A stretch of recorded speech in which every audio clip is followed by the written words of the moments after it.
हो रहा है ना आपका? इस स्टार्ट स्ट्रीमिंग ये हो रहा है ना आपका? हाँ ठीक है, एक बार देखना।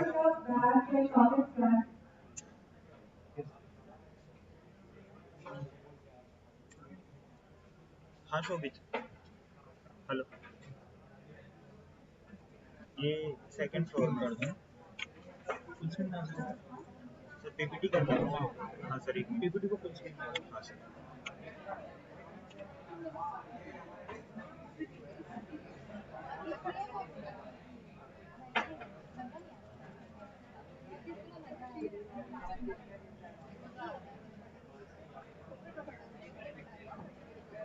हेलो, सेकंड फ्लोर में आप, सेकंड फ्लोर से आ जाए, है ना?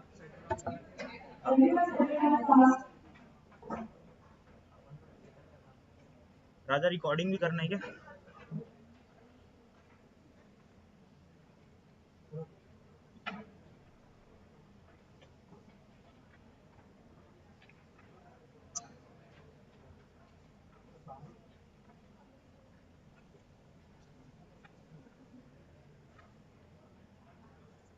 क्या लगाऊं? टीवी पे लगा।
मेरी फोटो ले लो, लिंक्डइन में डालो।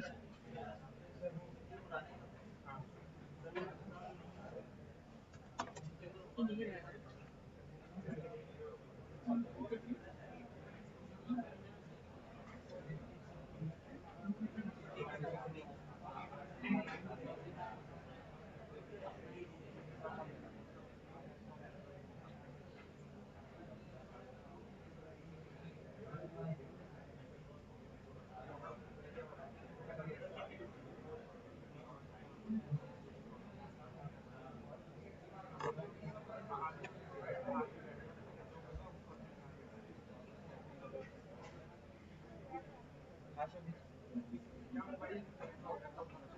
सेकंड फ्लोर में जो सेकंड गली है, उधर से सीधे सीधा आइयो, डीएसपी लैब दिखेगा लास्ट में, वहीं पे है अपना। हाँ, DSP lab, data signal processing lab, वहाँ से अंदर आते जाना।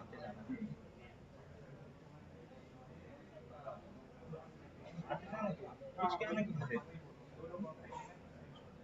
अरे किसको भेजना?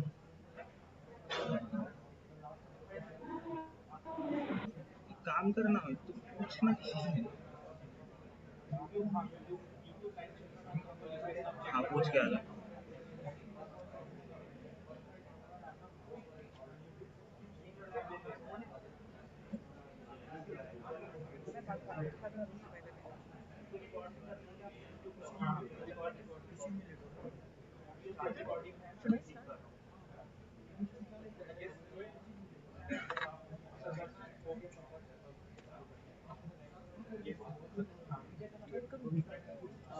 हम्म।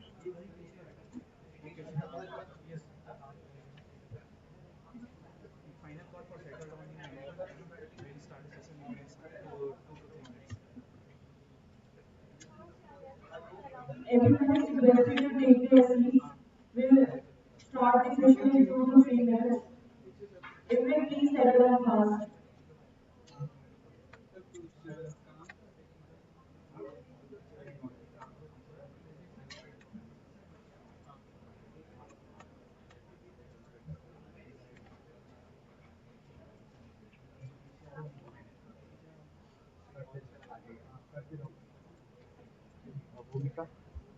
ये मेन स्क्रीन में कैसे आएगा?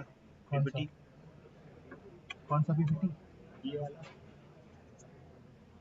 उधर से देख के थोड़ी ना बोलेंगे।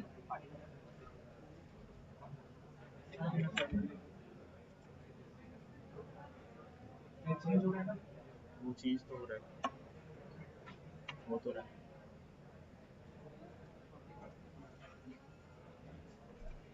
लेकिन सर किधर देख के बोलेंगे? उधर पीछे? हाँ वो ही करना पड़ेगा एक्चुअली। क्या ही कर सकते हैं। यहाँ पे कैसे सेटअप करूँगा? यहाँ पे मीट ही खोल दिया रहता है ना कि ओपीएस फुल स्क्रीन हो जाएगा क्या यहाँ पे? हाँ ओबीएस ठीक है इतना रहने दो ओबीएस ठीक है। अब ये नहीं हो रहा है कुछ उधर का। हाँ ठीक है start start start. A very good morning to one and all present over here. I would like to take this opportunity to welcome you all to our session of Invention to Innovation. Everyone who has filled the form are requested to join the meeting also. The meeting has been shared via your mails. Everyone requested to join in online mode also.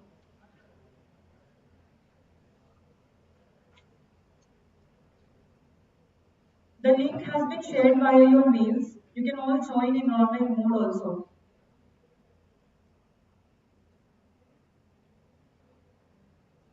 Stars shine at night, some stars shine at bright daylight. I am profusely elated to take an opportunity to introduce one such star. On behalf of our college, National Institute of Technology, Raipur, I heartily welcome our honorable chief guest, speaker of the session, Dr. Rishikesh Pandey, sir, who is chief scientist at Cytovirus, affiliate faculty at UConn, and postdoctoral associate at MIT. The essence of great leadership is influence and not authority. With this note, I would like to welcome Dr. Sameer Bajpai sir, Head of Career Development Center.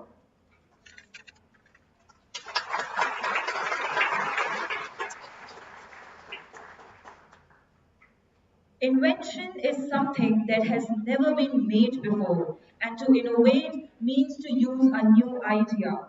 Innovation connects the dot between invention, spawning potential for improvements. It cleverly fills the gap in market and combines inventions into products that will generate success.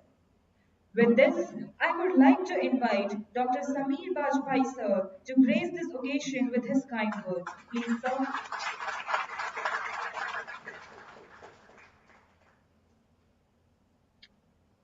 Thank you, Dr. Rishikesh Pandey,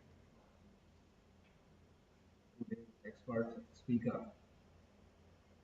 Professor Saurabh Gupta, my colleagues, dear students. It's a wonderful opportunity for all of us to be here and to listen to Dr. Rishikesh Pandey because the kind of journey which he has had is, you can say, very motivating. And what he is going to share, I believe, is required for today's scenario where technology is changing very fast, where the kind of work which you are going to do will be changing every 5 years. So without being innovators, it will be very difficult to survive for any young engineer out there.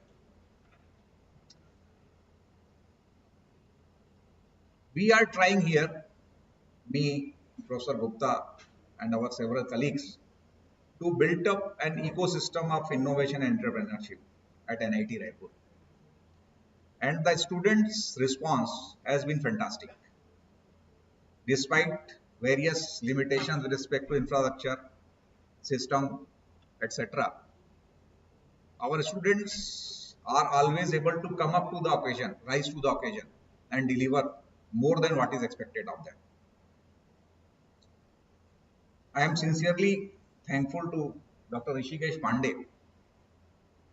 He has been having a very busy schedule, hectic schedule.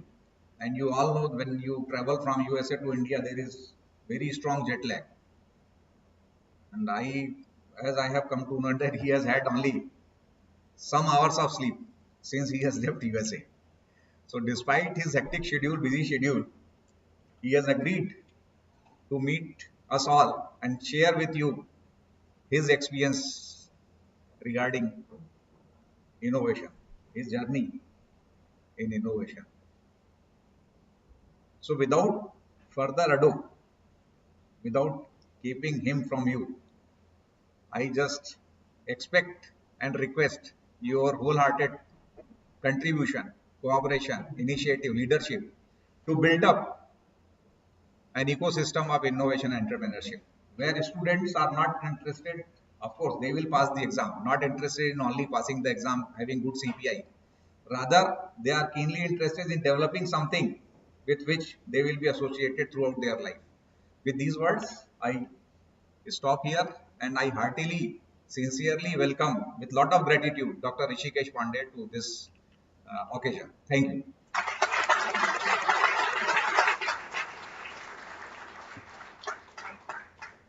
Thank you so much, sir, for your kind words. Now I would like to welcome Dr. Saurabh Gupta, sir, for introduction of our guest of honor. Please, sir.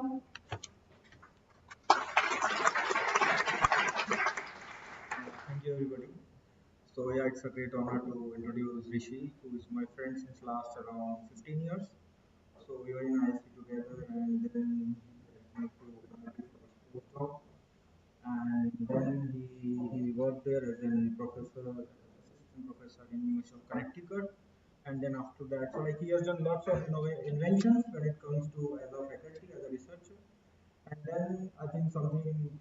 Uh, he thought that now it's like I've done enough invention, now let us go to innovation. And then there was a point where he left his academic job, but yeah, still he's an advisor, but he has left his academic job and worked as a chief scientist in a startup there to bring that inventions to innovations. So that is which is the theme also of the talk, and I hope his journey from invention to innovation, which will be like telling most of the things about here, will help you to maybe like to have some future plans, or like if you are doing some good projects and which have some kind of new in that, and that you can convert into innovations in future.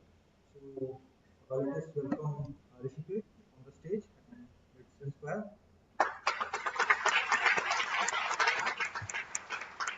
Thank you, sir. Inspiration can come to us at any time and from any source. To be inspired is great, but to inspire is an honor. I would like to invite speaker of the session, Dr. Rishikesh Pandey, sir, to bless us with his knowledge and expertise. Please, sir.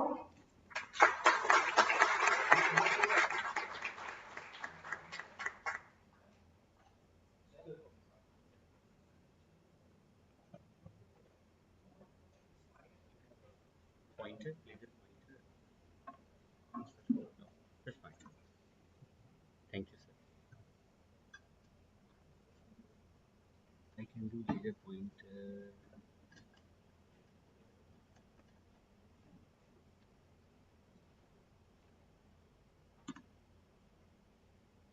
Good. Thank you, everyone, for your interest in my talk. And I must say that I'm delighted. In fact, I'm elated to be here. Um, and before I start, let me thank Director Professor Rawani, Professor Bajpayee, Professor Gupta. It's very unusual I call Professor Gupta, so I will still call Saurav. And Professor Patel for giving this opportunity to talk to you and learn from you because the energy younger population is always good idea. In fact, great idea to learn from you, see your enthusiasm.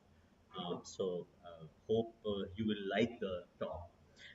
Here is the title of the talk. As you can see, invention to innovation. I promise that I will not bore you with a lot of my science, but as a scientist, I cannot start anything, uh, without what we have done in our lab.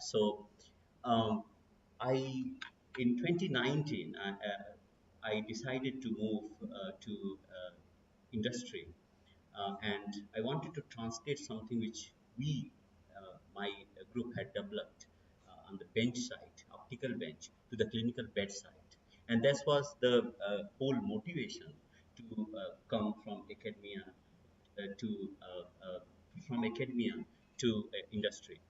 I still teach one semester in UConn, and especially how you can take the biophotonic technology. But let me now go to the outline of the talk. Okay. And I promise that I'll not sleep during this presentation. So here is the outline of the talk, and I will talk about morphomolecular science, this microscopy that's very close to my heart. We coined this term. I fondly call it 3M. So this is where we combine morphology and molecular information together. Yeah, I'm very used to moving. So, and in that sense, I will also talk about what we have done in leukemia diagnosis, and that is story is very close. It's a personal story, which I felt when I visited Connecticut Children Medical Center. I'll talk about that, and then I'll switch the gear from invention to innovation, and then see how we can use the invention developed on the optical bench to the clinical bedside, and how we can innovate things from, rather than writing patent, grant, and research papers, how we can do, and how we can innovate things. So in that sense, I will talk two things. One is the design thinking, because anything which you talk about innovation, design thinking has to come. And then I will give you a personal account, absolutely personal account, with the case study from my own learning from a startup world. So I hope you will enjoy that piece, because that will be truly original coming in the session. So in 2016, sometime in April, I accepted a position as assistant professor at UConn, University of Connecticut School of Medicine. And that project also had some funding from Connecticut Children Medical Center. So that was a joint initiative. And I went to cafeteria to CCMC, that is Connecticut Children Medical Center, and I saw someone like this, a girl like this. I cannot take photo, and but still I can. If you want me to sketch, I can sketch her nicely. And that was truly, I had never seen someone like this. And then I asked my colleague that why she is, we know that chemotherapy is there for, like we have seen the breast cancer patient, but what has happened to her? And he said that she is suffering from leukemia. And that was the time when I was thinking that what will be the new project? Because in MIT, if you continue the same thing which your boss was doing, then people will say, no, he is doing the same thing which his boss was doing, nothing original there. So we also have an urge to, when we develop a new research group, we also thinking what newer things, what a new research direction we can pursue. So I was looking that direction, and it was very timely that I went to CCMC and I decided I will work on leukemia, period. And that's where you will learn what we have done in terms of leukemia. So leukemia, just to give a very quick introduction about the leukemia, that out of three cancer patient, pediatric patient, one cancer patient would be leukemia patient. And among the leukemia, BLL is a 75% of the all the leukemia. There are multiple leukemia, but DLL is more is frequently seen in pediatric patient. Now you'll ask me why you want to do something already there. So already looking at diagnosis there. What you're going to add, right? Because if already there is a diagnosis, and the diagnosis is that it is called immunophenotyping. I do not know that how many of you know the immunology and the flow cytometry, but essentially it's very simple. You take the cell, you tag different antibodies. Thanks to COVID, that now we know antibodies, which we had not never heard about that, right? Yeah.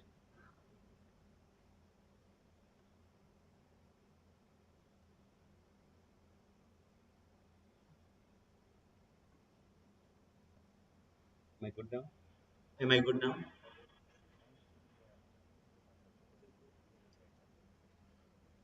Good.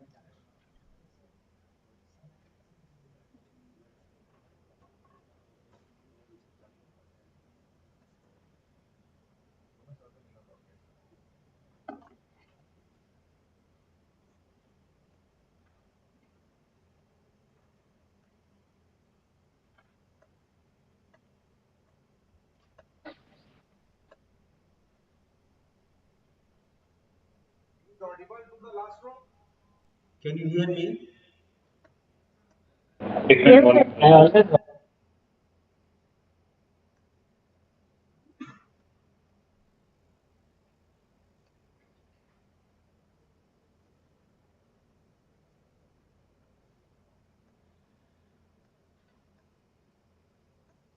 you go now?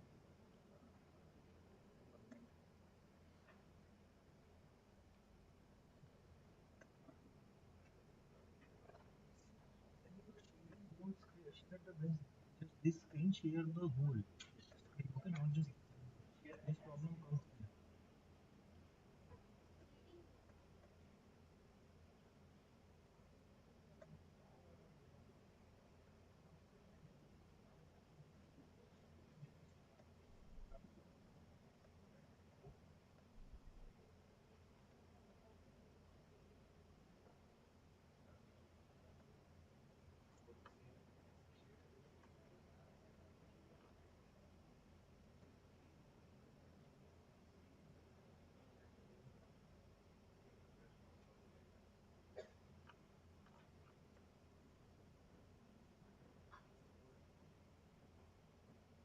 Can you hear me?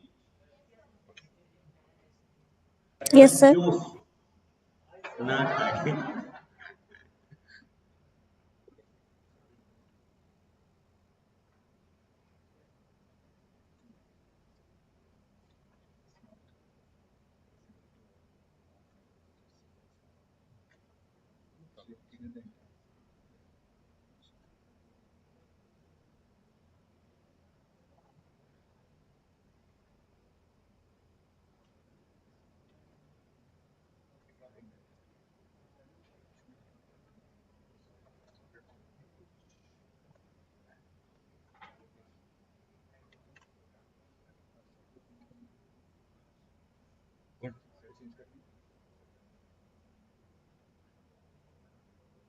Can I make it full screen?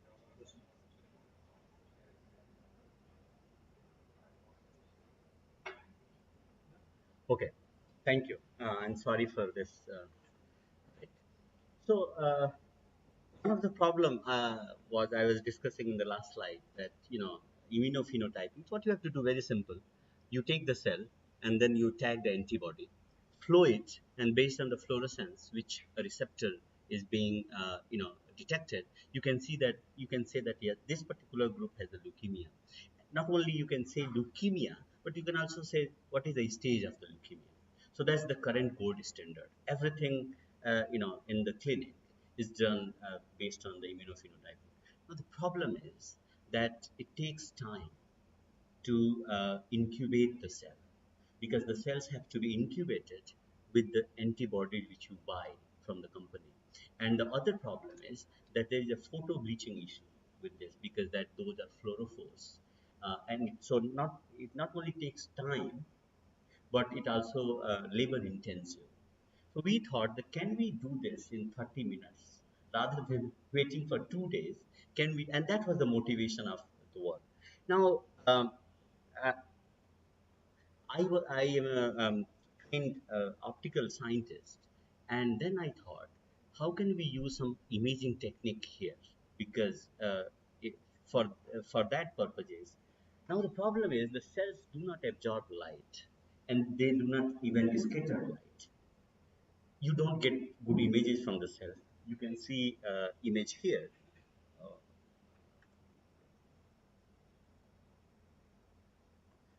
Here that the cells are transparent, so you cannot use a simple white light microscope.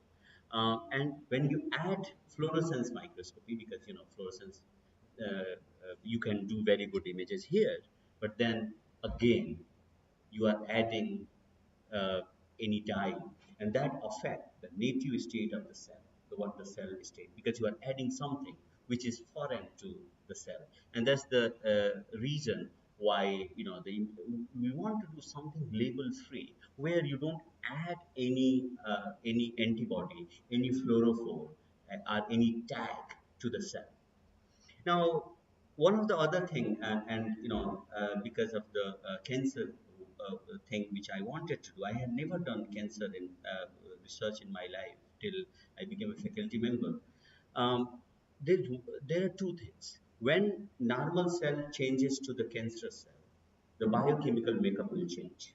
The biochemical makeup. So number one, two, that its morphology will also change. Then we thought, can we combine both of them? It is not a trivial job to combine, because you wanted to see live single cell from the microscope, and both the properties together simultaneously from the same field of view. So that we thought, and that's why where we coined the term morpho-molecular microscopy. Now it is being used in the scientific community. So that's the 3M I'll be talking about during this talk. So I have two marriages. One is with my wife, and the second is with Raman spectroscopy. Because I did my PhD, my postdoc, my faculty, everything in the Raman spectroscopy. So then I thought, can you use Raman for this? Because little bit I know about Raman spectroscopy, and just for everybody benefit, what is Raman spectroscopy? Extremely simple.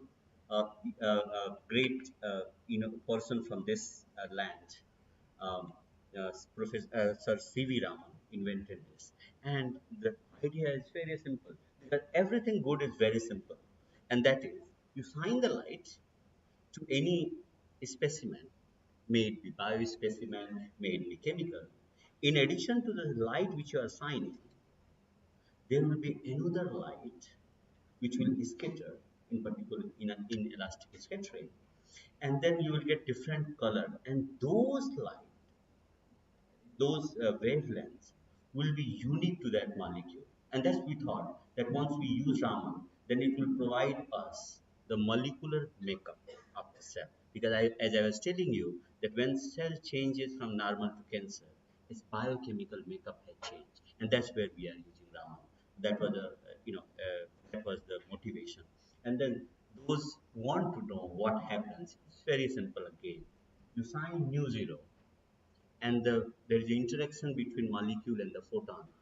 Either photon can give energy, or photon can take energy from the molecule. Very simple. And then that's what you are doing. You are just looking the frequency, which frequency the molecule is that interaction, and that's very unique to the molecule. So that's the Raman part. Now, these kind of vibrations, and it gives the what are the different vibrations, and those are the fingerprint. Like you have fingerprint in Aadhaar, molecules have a fingerprint, and that's where we are doing Raman. That's the molecule. That's their fingerprint. What the Raman spectrum. Now the other part, and today is an extremely sad day for the community.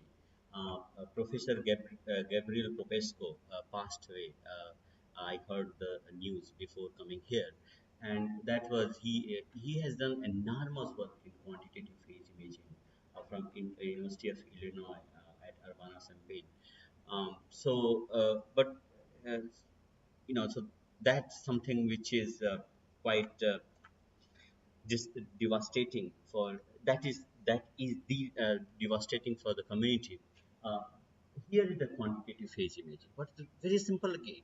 You shine the light, the phase will change, and once you know the refractive index, you can calculate the change in phase. And once you have the phase, then you can calculate the simple topography. You can also quantify the dynamics.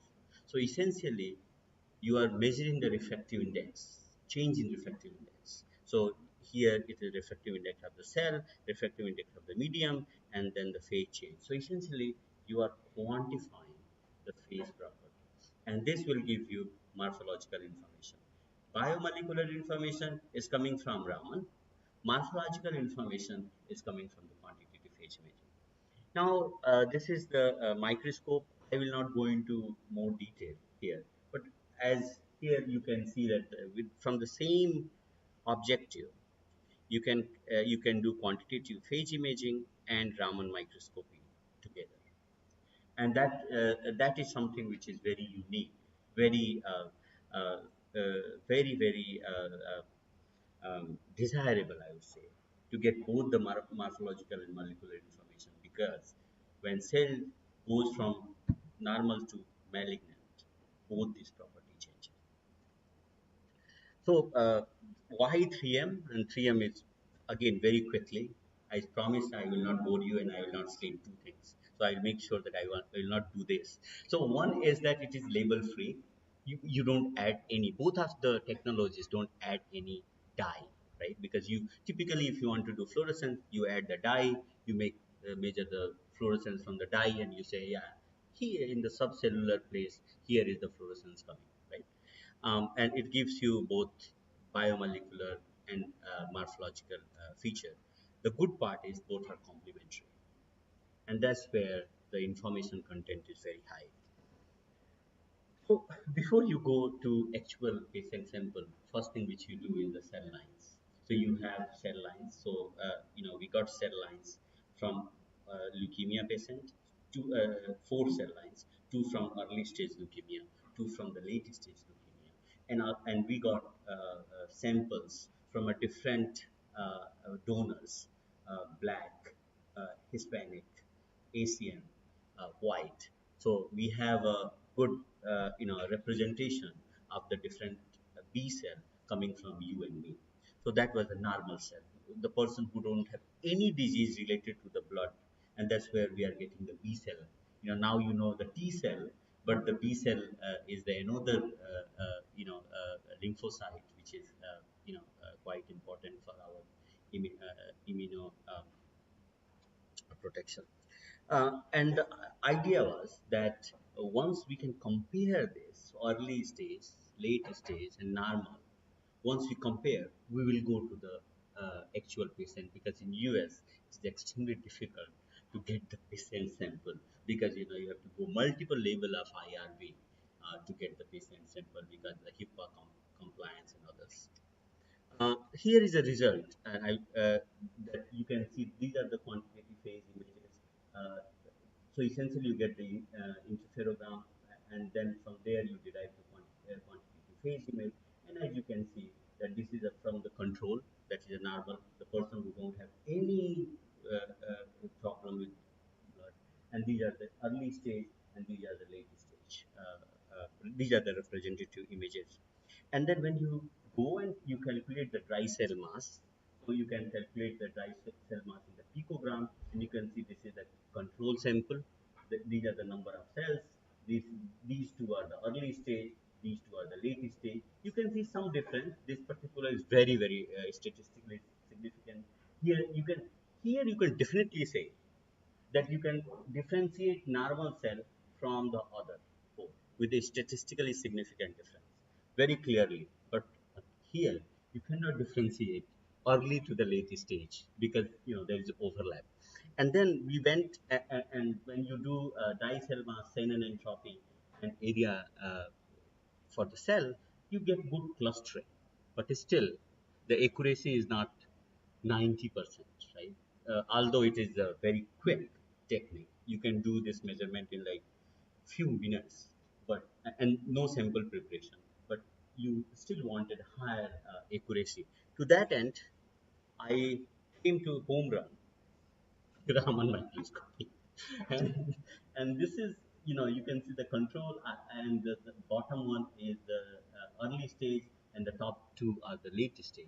These are the Raman signatures. These are the cells fingerprint, and then you can see that you know because this is a multi-dimension, so you cannot visualize.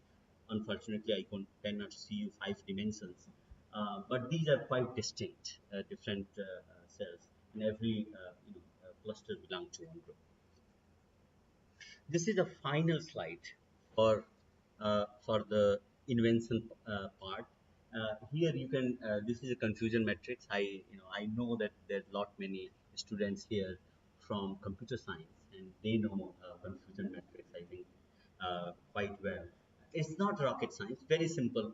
Again, here this is the predicted class, and this is the true class.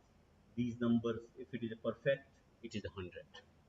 So as you can see, that very good performance which you get even with the 5 class, and if you do the 3 class, you get the performance more than 94%.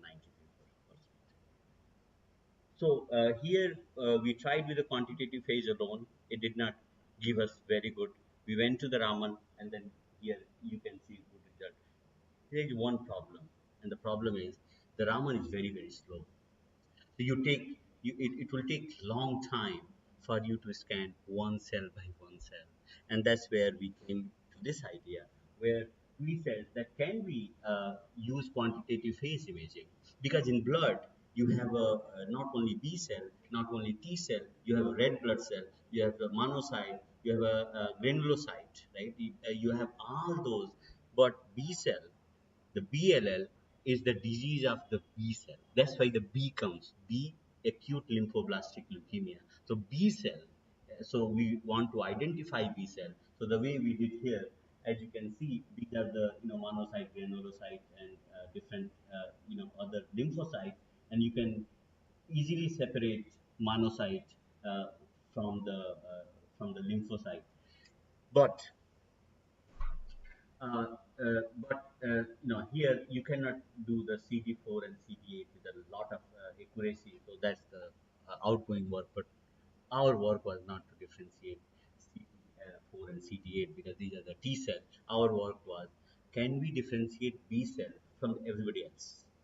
Because we wanted to ensure that this technology can be used in in a synergy with Raman microscope.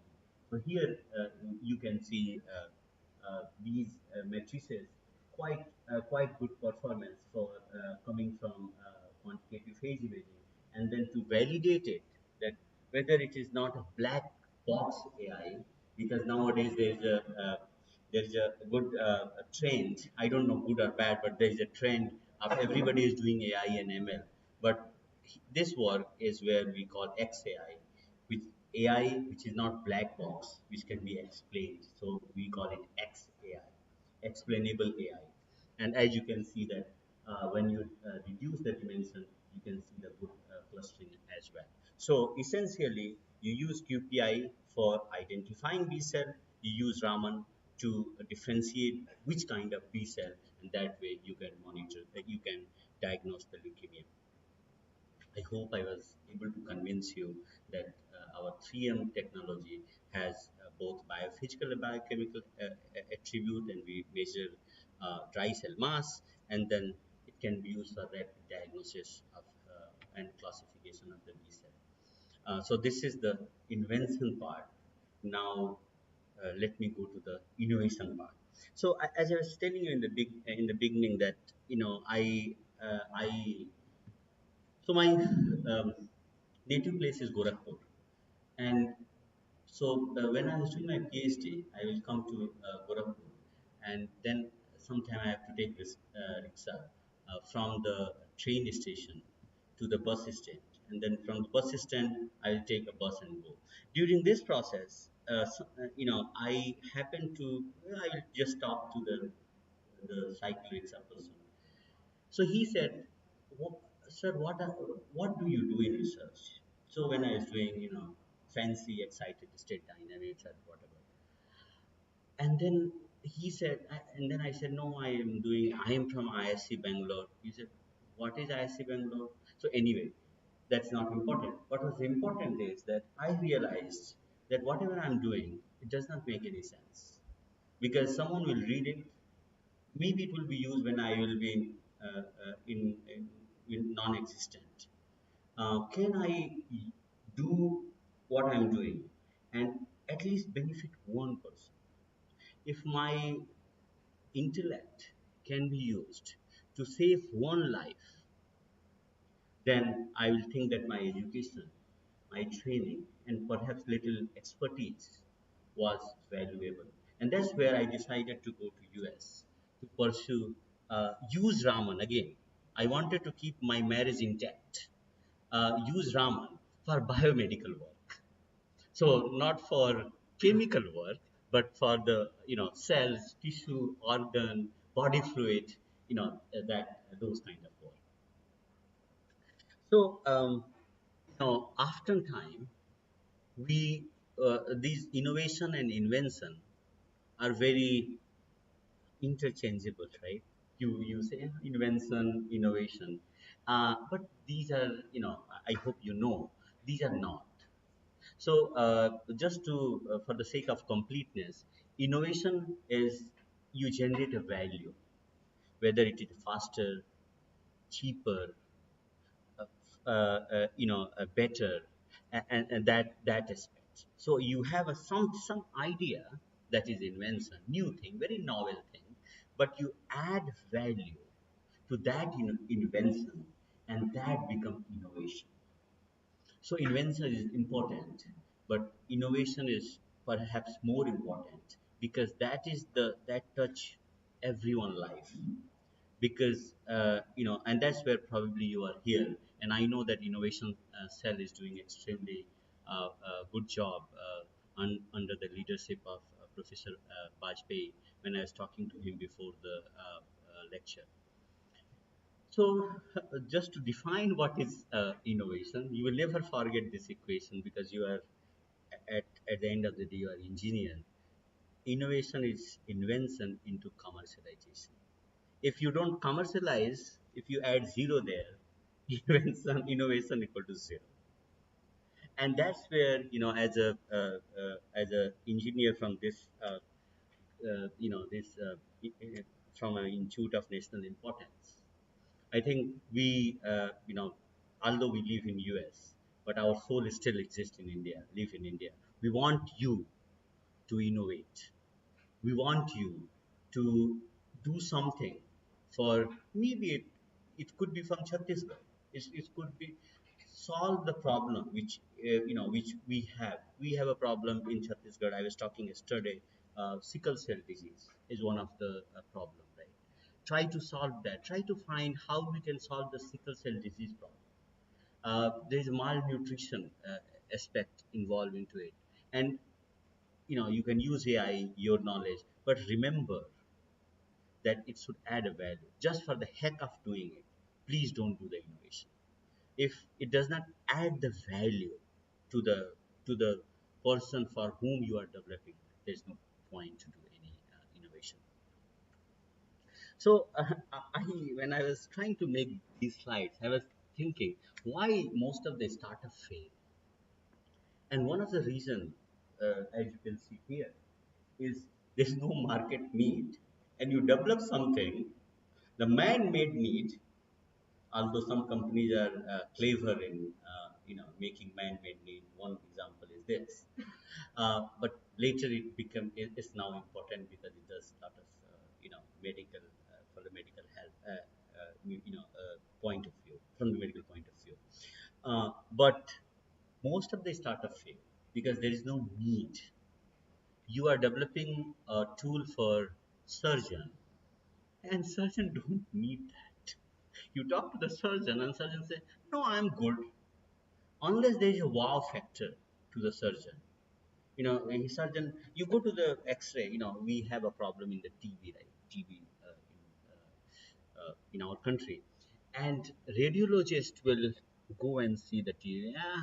I think you have a TV. I can see your X-ray, and you have to provide something which he or she cannot see, and that's the part where you can improve the accuracy of this. Either it is cheaper, whether it is the sometime in rural areas people have to go today for the X-ray. They will get the result tomorrow. They have to travel by bus. They have to arrange lot of other resources, because still we are resource limited in this country. And that aspect, you have to make sure that last person for whom you are developing the technology, whether it is adding any value to that person. And that's to that end, there's a very proven way for innovation, very well accepted across the, at least in the major companies, and that is called design thinking. So it is a process for creative problem solving. So it is a well thought out approach for successful innovation. And I'll talk about design thinking in the next slide. The main aspect of design thinking is that it is user centric. It it it it is focused on the user. What user wants, what the surgeon wants. You are developing a device for the surgeon, and surgeon don't need it.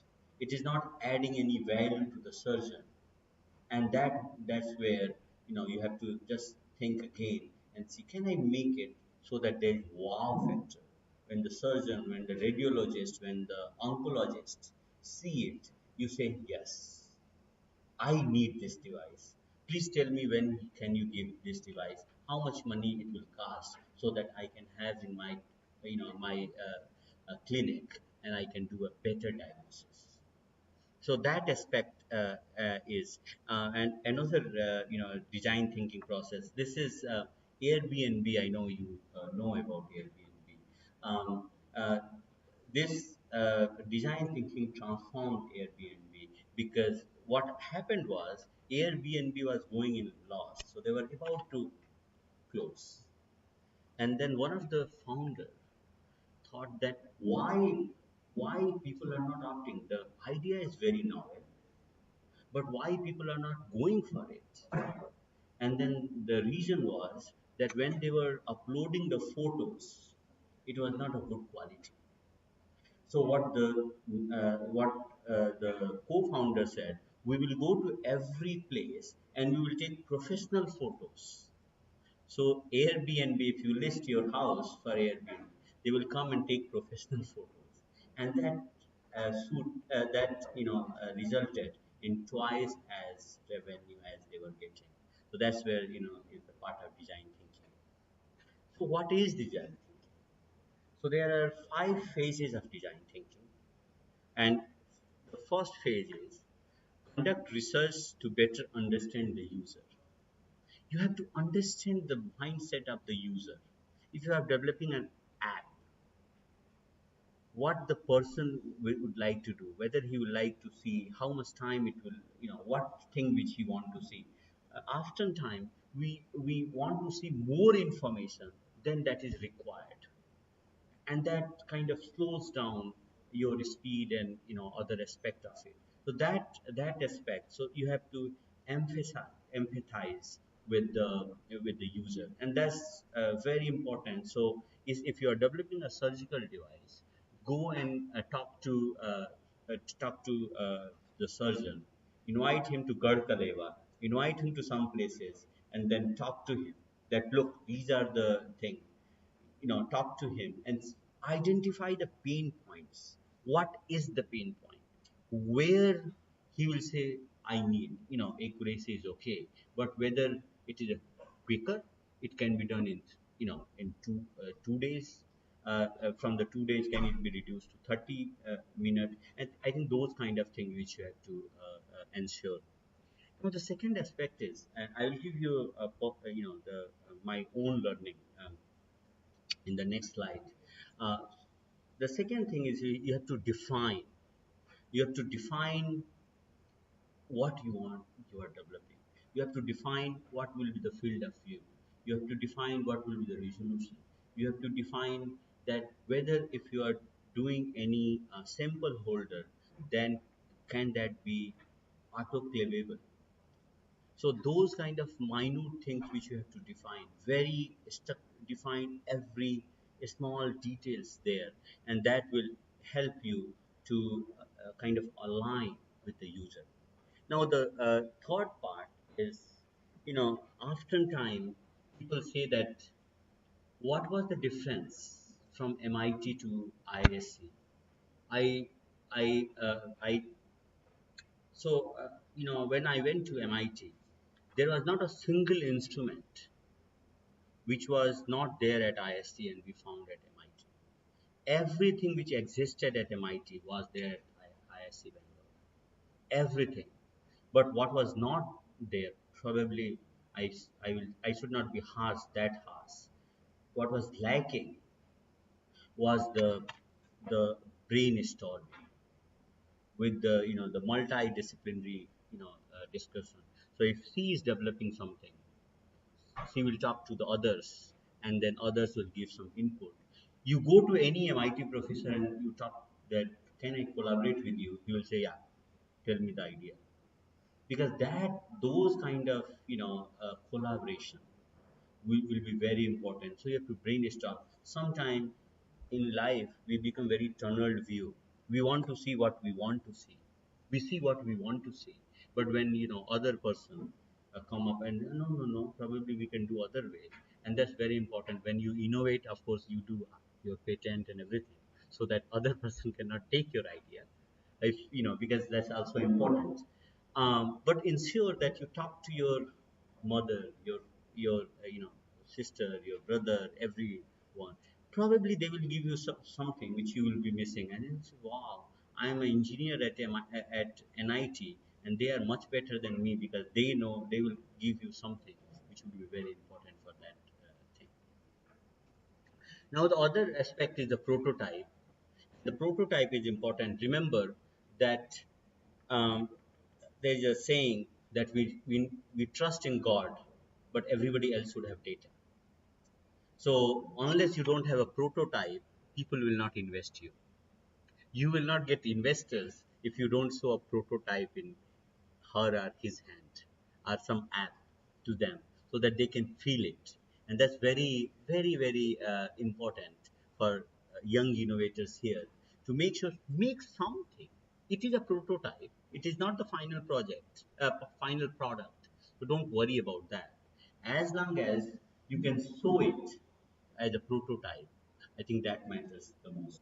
So remember to build a prototype before you go to investor, because he or she will like to see, okay, so show me the what I can see, or show them the data. And finally, test, test, test. Because if you are developing something here, you go and try in Nagaland, you go and try in southern part of our country, you go and try other places, you try that device on male, female, children, because that is very important. Oftentimes, your device will work for particular subset of group, and this will give you a false positive or false negative for the other set of group. And that's very important for making sure that that is a universal aspect for you. So these are the five things for design thinking. And this is, go first thing first.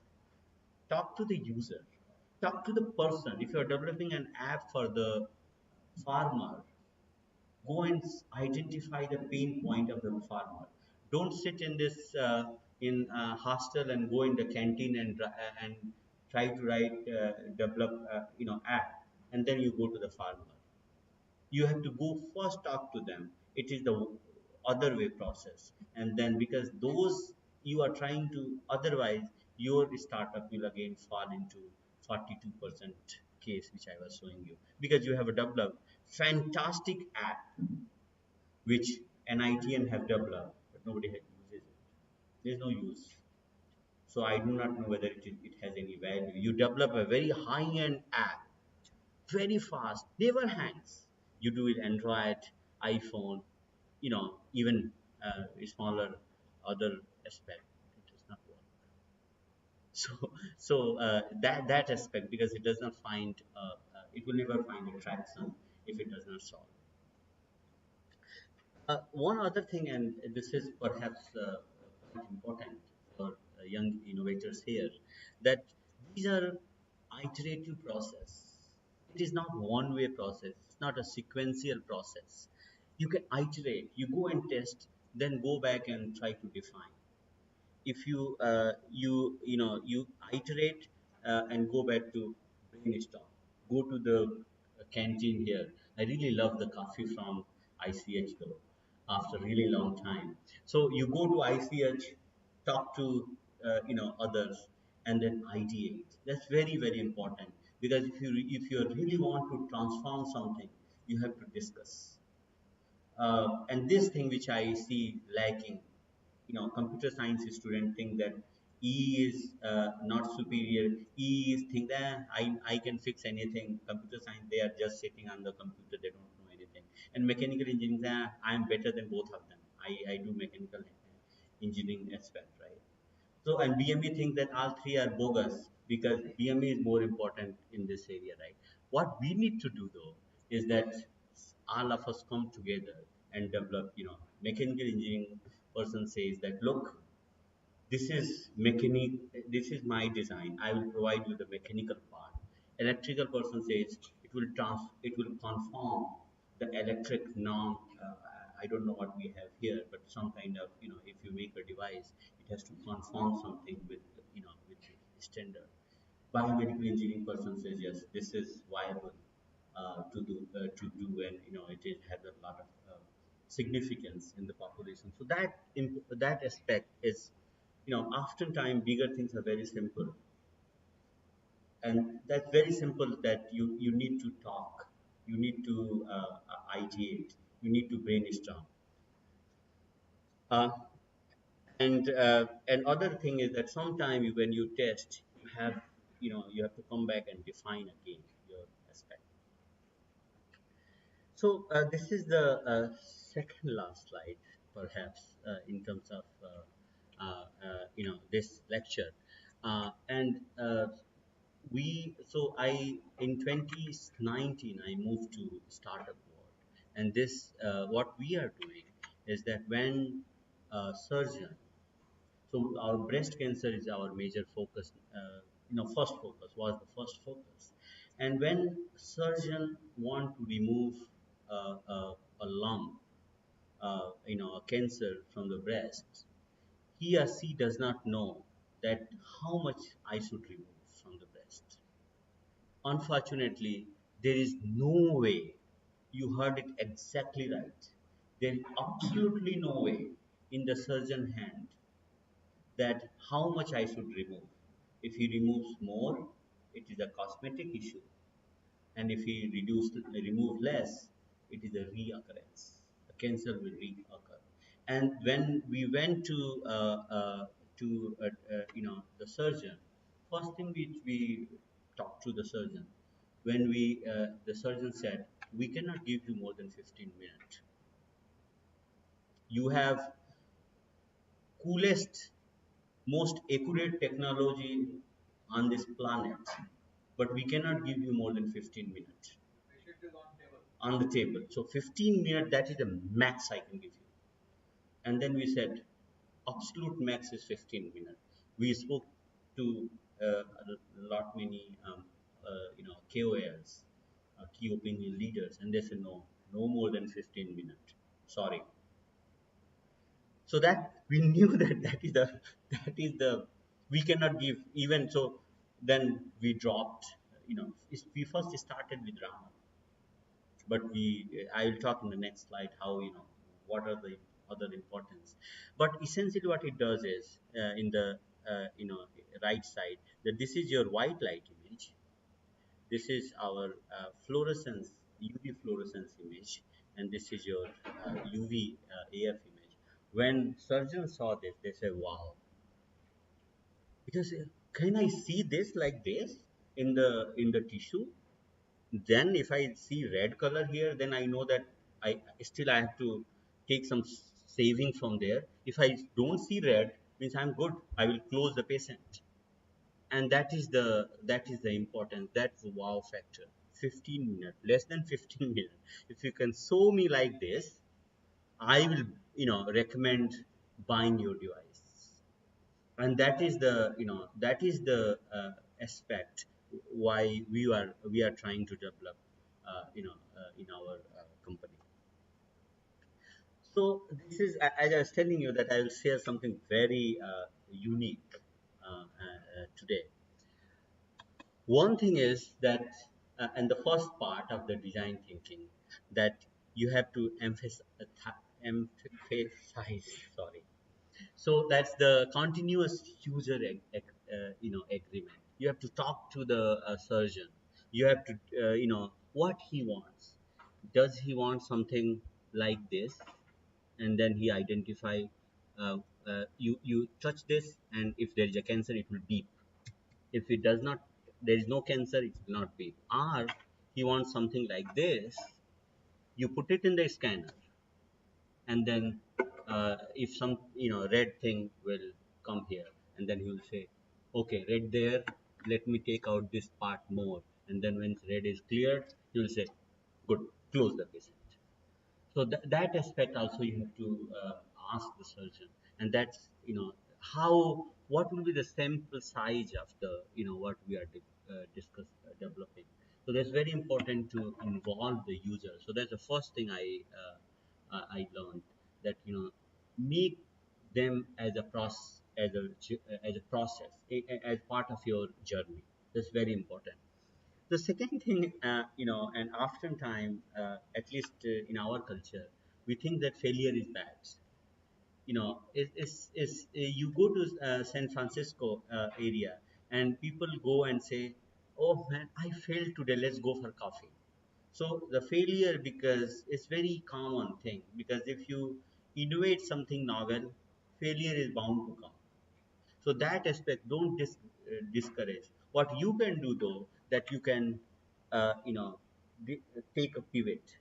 You are going to Bhilai, and you realize that that is not right thing.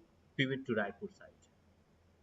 That is the aspect, because you know that your device will work for that purpose. But quick, very very quick. We started with some technology. We ended with some technology, right? Amazon started with selling the books. Now it sells everything, right? So that aspect is important. Very quickly, very quick. You fail, but very quickly. It's not like after 6 years, 7 years, you fail. Oh, I would have spoken to the farmer before making that device. You made everything, but you did not talk to the person. Farmer, no, I don't care your device. It does not help me. And then you say, oh, I work so much. I'm an ITN. I have done so. I know I have a lot of intellectual horsepower. Farmer will say, does not matter. It does not help me. Goodbye. So that important you have to understand. And then the other portion, and you will appreciate here that how the continuous improvement happens. Some of you would have read the book Power of Small Habits. The small habits, very small, minute changes will take you very high. So that's also a part of the Kaizen in the Toyota, that we started something like this, you ended here. So that is the prototype, because when we build this, people believe that you have something to show. Because if you not show something, people will say no, it does not. I don't know whether what is the data. People would like to, of course, and they're good. They are right, because nobody will give you their hard-earned money that you are gold medalist for NIT Raipur. Nobody cares. They would like to see that whether your device works, and they would like to see from their own two eyes that whether show me the data whether it works or not. So you have to have the prototype for this. So this is the most important slide, uh, and this is a picture when I think 2017 or at least 2017, and then this was the further. Um, uh, these are students who worked for this project, and of course the collaborators and have been phenomenal for this because any biomedical work cannot go without involving clinical community because they are the stakeholder. Anything which you developed in biomedical, they are the stakeholder. And thus, I do not know whether NIT has any formal agreement with any hospital here because that MOU will help to go from BME department at NIT to their department. So that's all I had for you this this morning, and I would be more than happy to answer if I know, and if I don't know, then definitely I try to find answer for you. So thanks a lot for your interest, and I would be happy to take any question if you have.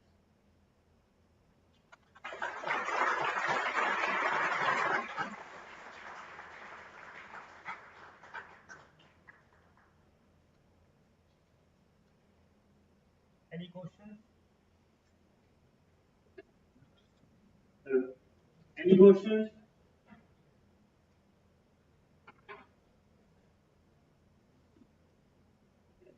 Will I say? Yeah.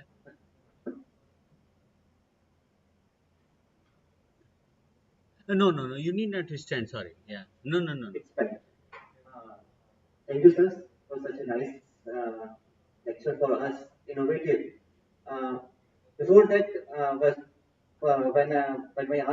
when I see your topic, invention to innovation, and we and Resham are just talking that we just know that first innovation can, then invention can. We have to innovate because what we have learned that we can innovate an idea also. Hmm.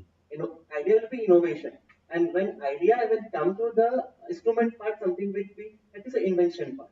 Okay, but from your lecture, I come to know that invention come first and then innovation. Again, so you have told me that your device is telling that it will take some time and it will, but during the operation part, Hmm. Hmm. okay, can we build any device which will show during the operation that whether this much part is left, this much part is left within a minute? Yeah. So first of all, there are two ways to do. When you build any device, you have to get clearance from FDA, Food and Drug Administration, and they will not give you clearance if you are in the patient body because that is very difficult. How much if the light which you are shining, that is the UV light. So essentially, what you do in a stepwise process, first you do with ex vivo, the tissue which has been taken out. So then FDA will say, okay, that is not affecting the patient anymore because anyway the tissue is going to be thrown, right? And not thrown if it is going to be for subsequent processing, but it is not a part of the body, human body, because that will take regulatory hurdles. So usually you do this. Coming to your question whether it can be done in 1 minute, if it is very small, yes, it can be done. If it is a very small area, but then if you want to scan it, the whole breast, then it will be more than 1 minute. So can we use some device or some laser, something like that, which will show some light, Huh? LEDs light, Yeah, which will not affect the body during the operation? a good question. So, what happens is that we are exploiting the fluorophore in the tissue, like collagen and other tissue, other fluorophore. We are not adding any fluorophore, as I was telling you, any other chemical. We are using whatever the chemical is there in my tissue, right? In the this portion. Most of the light flourish when you shine UV light. So that's where you used to use UV light. If you want to use visible light, FDA will be more than happy to give you clearance because it is not going to affect your body, right? This is a white light, unless it is a laser, right? It is a white light, should be okay. Visible light, I meant. But it requires a UV light, and as you know, that we get sunburn from UV. So that's why the clearance will be much tougher. We are also working on moving from UV to the other thing, near infrared. Yeah, if you can get in the near infrared, then that will be the best because the safety to the patient, you can get quicker clearance from FDA because FDA is a Chaudhary. So finally, FDA is the one which will do. It does not matter. You have to make sure that you confirm. You cannot sell any device without FDA approval.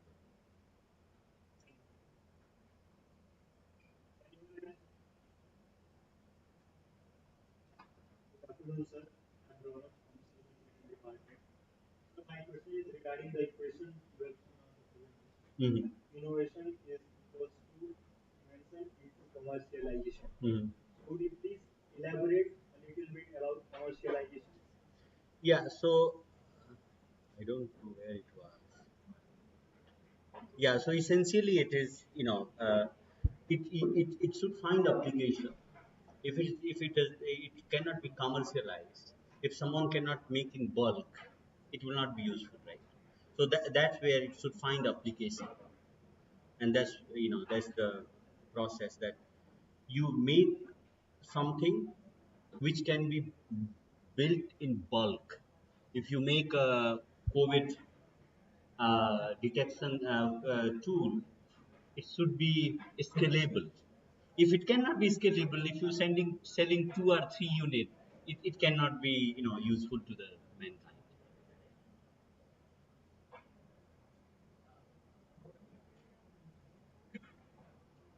Um, Done?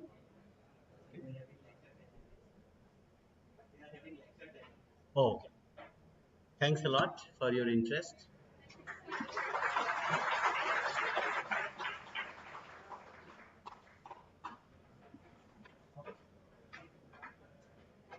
Thank you, sir, for this wonderful talk. It was a learning experience.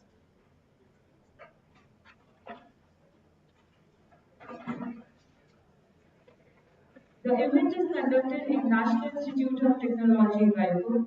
Innovation Cell conducted an iTalk session on topic Invention to Innovation in Online and Offline Mode. The session was scheduled on 21st June 2022, starting from 11 o'clock and lasted for 1.5 hours, where students explored the basic idea of invention to innovation and learn to connect the dot between the two with our brilliant speaker, Dr. Rishikesh Pandey sir. It helped us to think out of box, giving us boost to our imagination and creativity. It truly helps students to widen their knowledge on the subject. It will help faculties to make learning more engaging and will boost project making environment in our college and hence will help to improve the overall ranking. I would like to express my gratitude towards AICTE, All India Council for Technical Education, and IIC, Institutes Innovation Council, and MIC, Ministry of Education Innovation Cell, for their persistent support in making this session a success. I deem it a great honor and privilege to propose the vote of thanks for this memorable occasion. I take this golden opportunity to thank respected chief guest, Dr. Rishikesh Pandey sir, for attending this function. We will cultivate the advice you gave us in real life, sir. Thank you so much. I extend my gratitude to the respected head of department, Dr. Saurabh Gupta sir, who always encourages us to achieve many endeavors. Thank you, sir. My heartfelt thanks to Dr. Samir Bajpai sir for his valuable contribution and guidance and encouragement in all our efforts. Thank you, sir.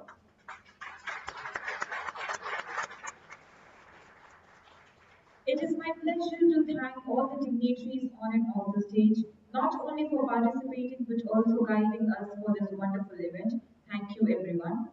Last but not the least, I thank my fellow students for enthusiastically participating and engaging with us today and making this session a resounding success. Once again, thank you everyone for attending this session. Now everyone is requested to please fill their feedback forms, which is shared via mails. Please give your honest opinion and suggest some improvements. Thank you.